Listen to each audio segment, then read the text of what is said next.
Let us go with Jack's questions next. So funny how him and Jeff pretty much had the same opening question. Is the draft necessary? Just feels like an SEO ploy. The only parts that feel like a draft are the NXT reactions. Would rather them just have a trade deadline. That Mm, would be fun. That would be a fun one. yes. And this is where I said I wanted to save uh my thought process on the draft, because I read that question, and honestly the idea of a trade deadline, when you break it down and you think about it, it's honestly one of the most genius ideas like one of our listeners has had. Because if you think about it, the reason again that the draft to a lot of people fell flat was because there was, in their eyes, on the production, a lack of change. If you break it down numbers wise, it adds up differently, but presentation wise, it just felt like a lack of change.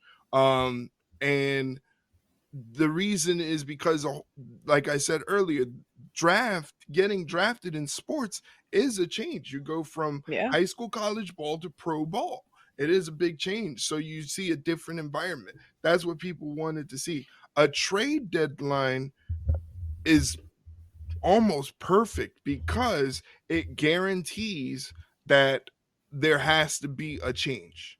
You Yeah. know, a change in environment, a change of scenery. There is that change that everybody's looking for in terms of what they wanted in the draft. Here's the thing that I thought would be best. Imagine if they do a trade deadline and they incorporate a bunch of the legends and the old school acts to act as almost sports agents for these Yeah. performers. Could The you imagine? advisors. Yeah, could you imagine JBL being an advisor for Carmelo Hayes in his contract Oh my negotiations? God. You know, and then you Jeez. build JBL up to be like the Scott Boris of the WWE. For those Oh. that don't know who Scott Boris is, he's one of Ugh. the most prolific and most legendary sports agents of all Ugh. time.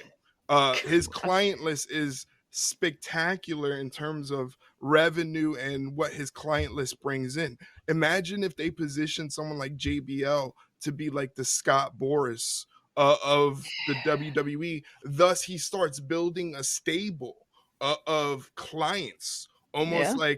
like a Heenan family or a Yeah. Dangerous Alliance, and that's how you get back to kind of the old school aspect of an old timer having a stable built around him of young wrestlers. And he's like, this is my client, and we're gonna, he starts making trade-offs, and then Yeah.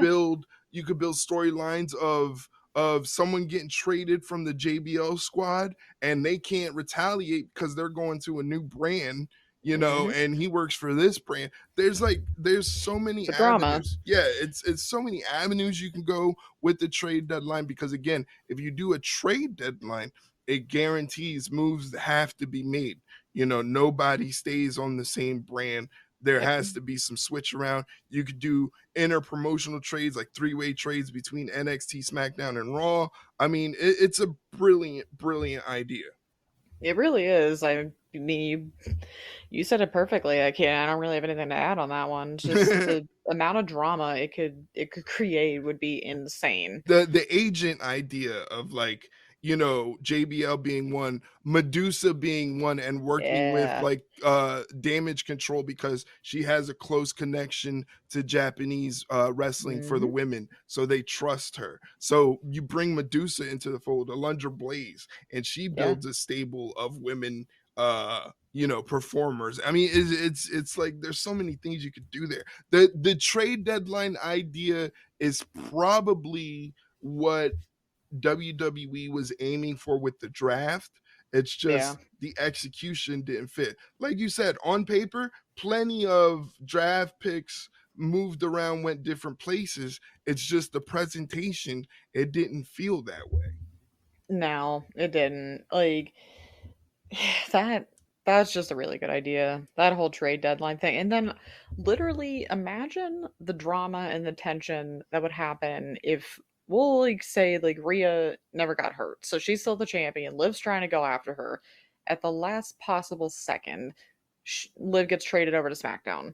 Could Mm. you imagine just the hatred and just the mental breakdown that woman would have? And like, if you'd have Adam Pierce being like, "Liv, look, sorry, I get that this is what you wanted, but I had no choice. I had to trade somebody over. It just happened to be you," and then just all hell breaks loose. Like, that would be the kind of drama we want to see. Yeah, yeah, and that's exactly the chaos and the drama that WWE was trying to bring with the draft. It didn't work. If No. like okay, Damage Control going to Raw, that was cool. All the NXT call-ups, that was cool because it's a change.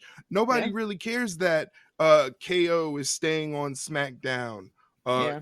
Nothing like that. And it's no offense to the person. It's just it doesn't matter. We don't care that Jade Cargill is staying on SmackDown because she Because we just signed knew. the contract. Yeah, she just signed the quote unquote contract a month ago or so.